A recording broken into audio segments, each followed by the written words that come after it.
Just a quick warning, this video is not going to be short.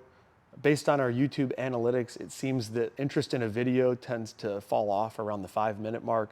If you feel like you need to skip around, please go ahead and look at the chapters. We have the chapters in the description and on our timeline. But I wanted to include as much technical discussion as I could, and hopefully some of you can enjoy this whole video. So just wanted to throw that disclaimer out there. We've got plenty of good stuff, and you can navigate the video with the chapters.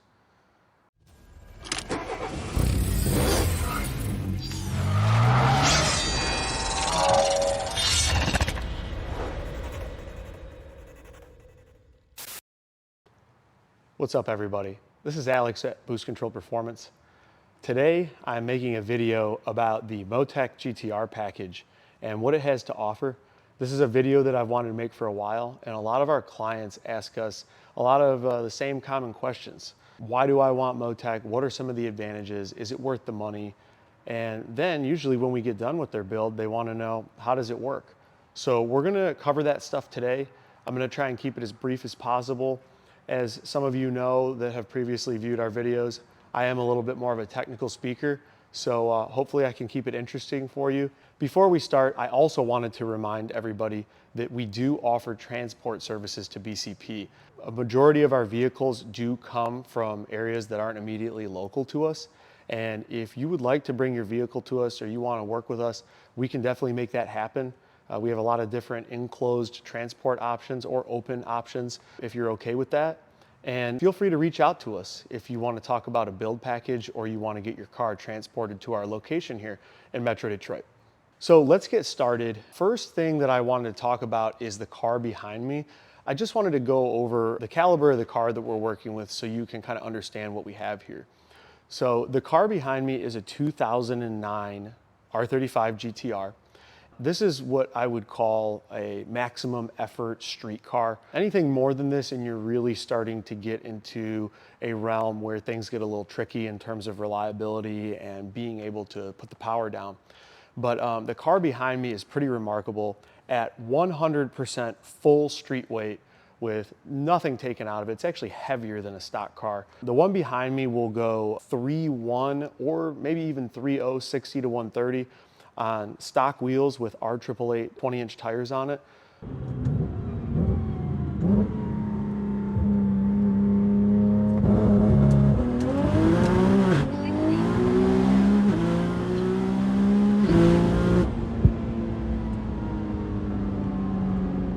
Most of that is thanks to the MoTeC torque management, so just going to toss that out there. But really incredible car. With a proper drag tire setup, we expect a car like this to run well into the 7s in the quarter mile.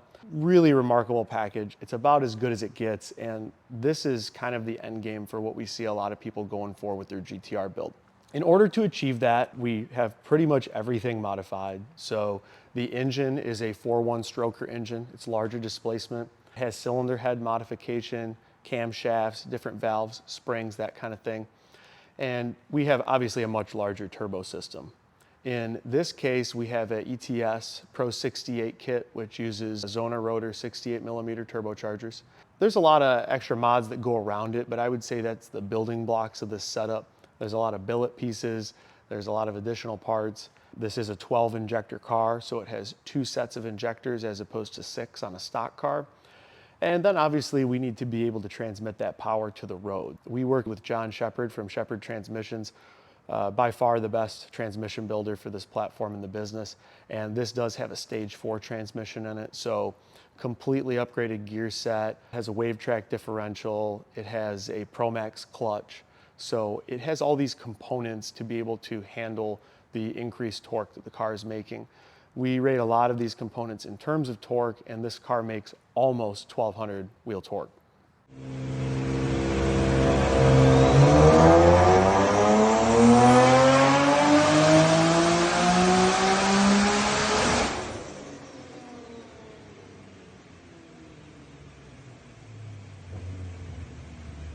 We use the MoTeC to bring all that together and control it.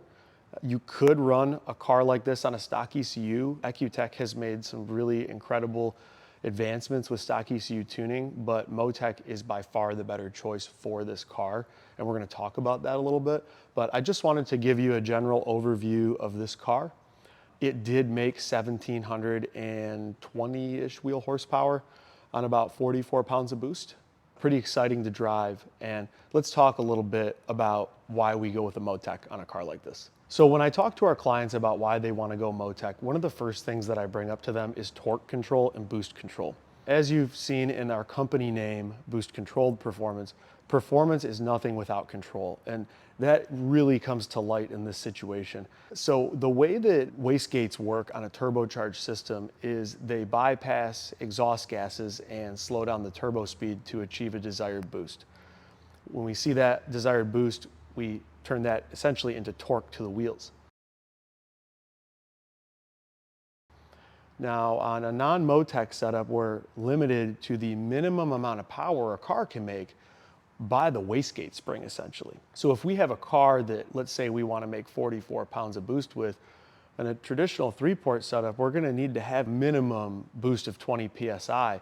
This thing is going to make way too much power and torque to be able to put that down in first or second gear. Now, burnouts are cool and all, and sliding all over the road looks exciting, but ultimately, that's the last thing we want here. It's dangerous, it's hard on components like the all-wheel drive system, and to be frank, it slows the car down. So when we're going for maximum performance, we need maximum control.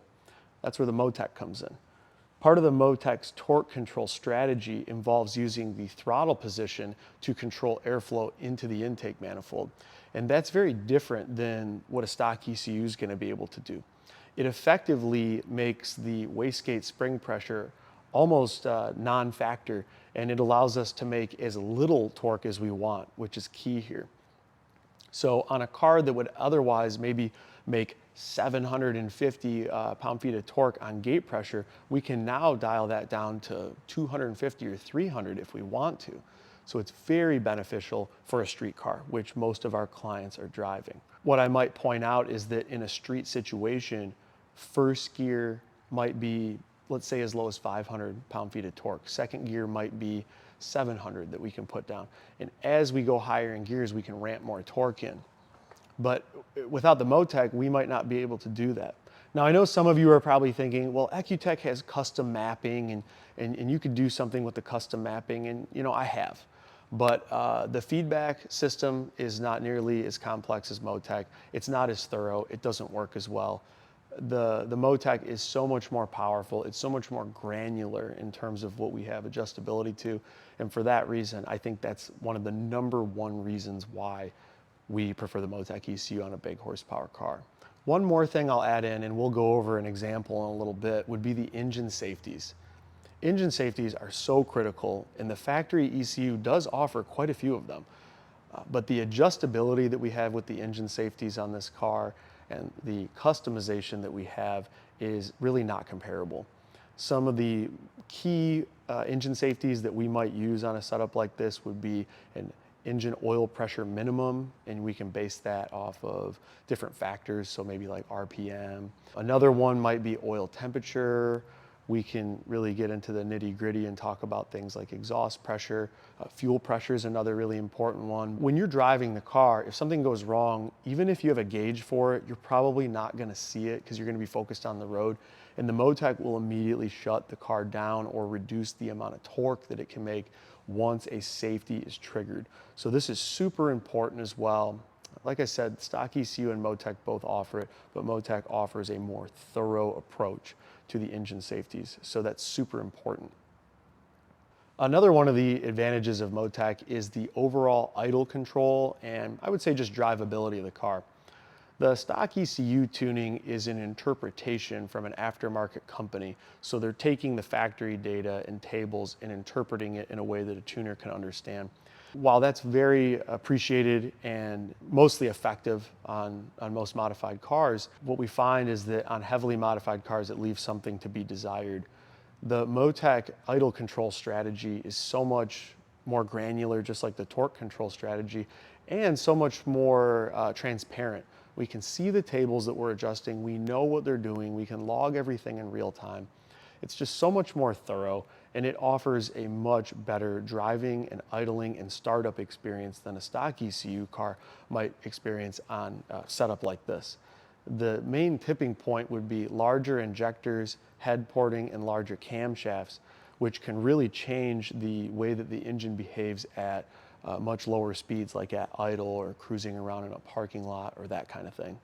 Another feature that the MoTeC really stands out in is the launch control. So ECUTEC launch control is quite good, and I've seen some people cut some incredible 60-foot times at the drag strip with the ECUTEC.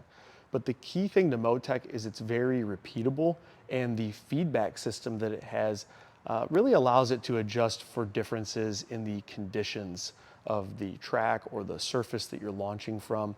The way that it can build boost, especially on larger turbocharged vehicles, is superior with the strategy that it uses. Without getting into really nitty-gritty details, I would say that's just another system that's just much more granular, many more fine details that we can adjust. And for a car like this, even on a 17 or an 18-inch drag radial, we can expect to be cutting 60-foot times in the 1.2 second range, which is quite remarkable.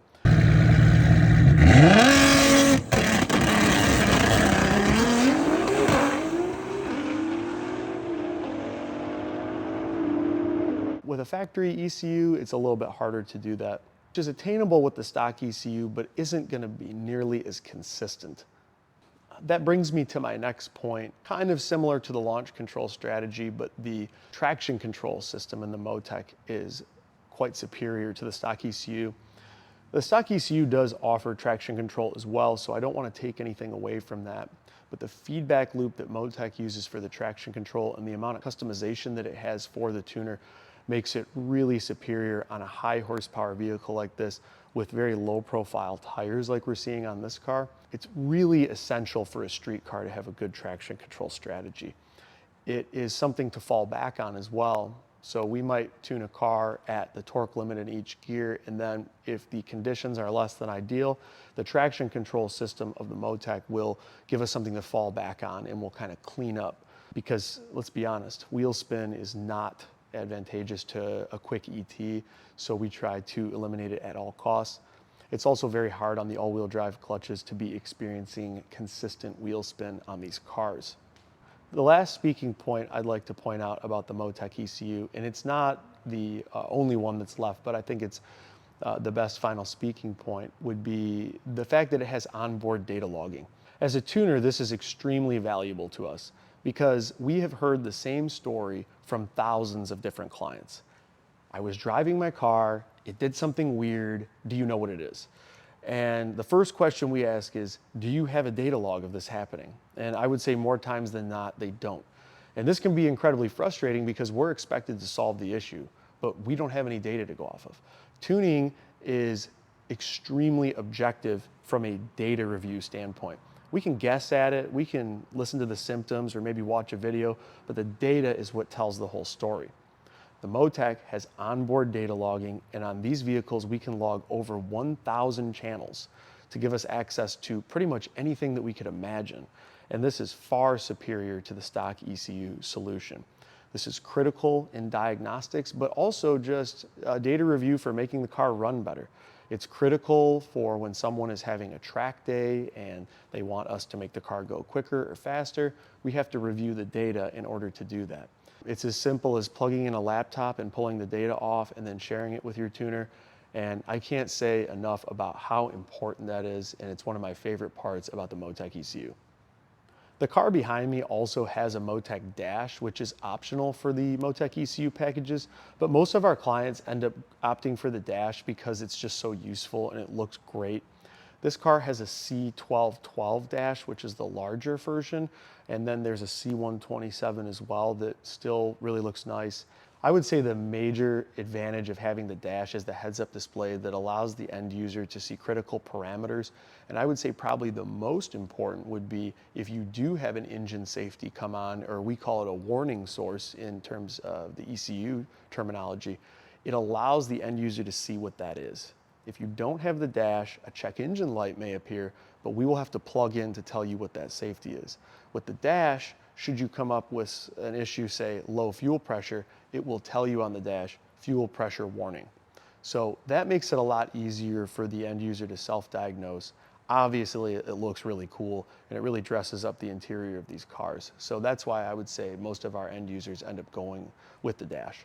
Now keep in mind, the dash is not cheap, but I should also point out that the dash isn't just a screen. It's actually a computer in itself, and it can execute different functions to control other parts of the car. And we see that a lot on more race cars, but you can do everything from controlling line lock with the dash to controlling ventilation on a rally car, or even like window control, stuff like that. So the dash is a very powerful thing. Most of our users are just using it for the visual aspect. I wanted to start this video with an introduction of the car, and hopefully I didn't spend too much time going over this stuff, but I wanted to make sure that you had a chance to understand what that overview looked like. Next, we're going to look at the car a little bit more so I can show you some of these features and how they work and how you can utilize them. Also, if you already received a car from us with this system, I want to have the ability to share a video with you so that you can see how everything works and better understand it. Just a reminder, as we get halfway through here, if you have any questions about anything, please throw them down in the comments. And if you think it's a question that's better discussed in private, or maybe you want to discuss some build options, please send us an email or even give us a phone call. Details are in the description. All right, guys, we are here live in the feature car that we were talking about. We're going to talk about the MoTeC Dash real quick, just because this car has one. This is the MoTeC C1212 Dash. And the layout files from T1 are pretty cool. This is the default layout file. So this has the engine parameter information over here that some people like. It has the more traditional layout, I would say. We can view the vehicle messages up here if there are any. But I'm gonna go ahead and switch the layout of the dash right here. I'm press and hold cancel. And I'm gonna show you guys the Lamborghini layout. So this is the Lambo layout, and most people like this one. You've got your oil temp over here. Over here on the right, you've got your fuel level. You've got your ethanol content right there. Coolant temp. Your vehicle messages will display there. We've got engine mode, which is the map that you're in, and then we've got horsepower and torque. So the C1212 is the larger of the two dashes. A 127 is a little bit smaller. The C1212 just barely fits in there, so it definitely fills out everything. So anyway, let's talk a little bit about some of these features. So the first one that we're going to talk about is map switching. So map switching, similar to a stock ECU car, allows us to change power with the flick of a switch. On MoTeC, we're just going to flip up and down right here on the Cruise, Excel, and Coast switch there. So if you look right here, see the engine mode changing? It's that simple. Now, depending on how your car is set up, I'm going to tell you how these maps are, but typically as the number goes higher, it's a more aggressive map. And based on these map slots, we have different torque in each gear, so it can be kind of complicated, but simply put, when you go higher with that number, it typically means that you have more power. That's a very nice feature to have, and it also allows you to switch on the fly. So you can literally switch while you're going full throttle. I pointed out that we do have the ethanol over on the dash, which is great. If you had a stock vehicle, so you have a stock dash, you're going to press and hold the cancel button, and then that will show ethanol in the center of the dash.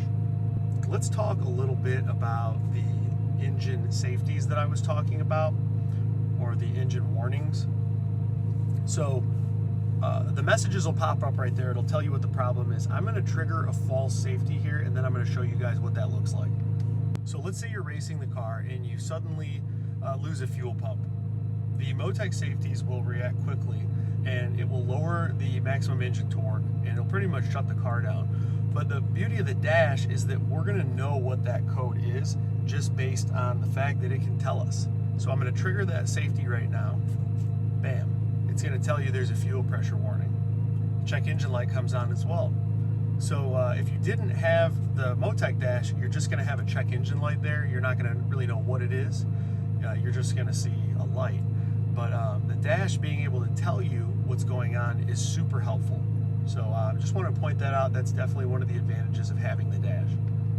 Another feature that we have on this Dash is actually a backup camera. So on the 09 to 11 GTRs, they don't have a factory backup camera over here. So we added one on this vehicle, and it does display through the dash. That's what it looks like. So that's another cool feature that you can have with this dash. With some custom settings, we can also set up almost like a gap cam, or a camera that faces out the back when you press a specific button. So that's pretty cool. So if you're interested in something like that, certainly let us know. So we're going to talk about rolling launch, rolling boost, rolling anti-lag, whatever you want to call it here. It's very similar to the stock ECU car. We're going to get in the gear that we want to do our launch from. In a lot of cases, that's going to be second gear. We're going to use the cancel button, kind of like we do on stock ECU. And what we're going to do is we're going to press and hold the cancel button, and we're going to floor it simultaneously. That's going to pre-spool the turbochargers, and then we're going to let go of the cancel button as soon as we're ready to take off.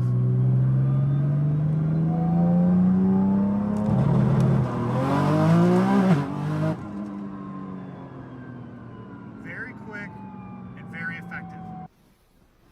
Very quick, very effective. The next feature I want to show you guys is launch control.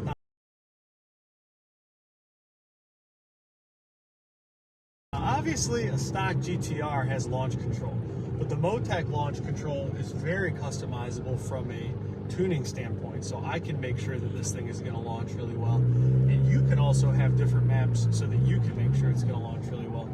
So right now it's about 50 degrees outside. We're on 20s. Let's leave it at map 7 and let's launch it. So I'm just going to launch it like I would a stock car, press and hold the brake and the gas.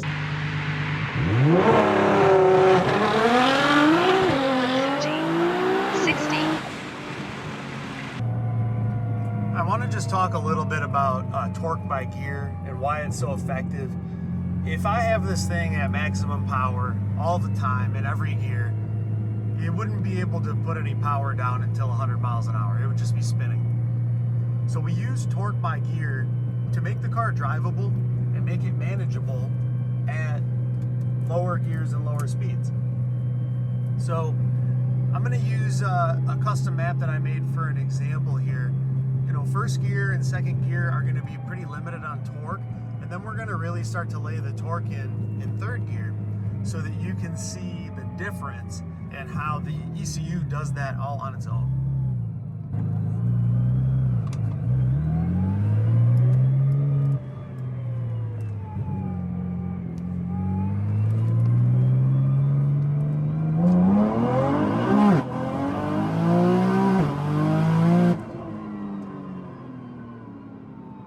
First and second gear were very subtle there, and then third gear the torque really comes on. I'm not sure how obvious that is in the video, but you can definitely feel it when you're driving.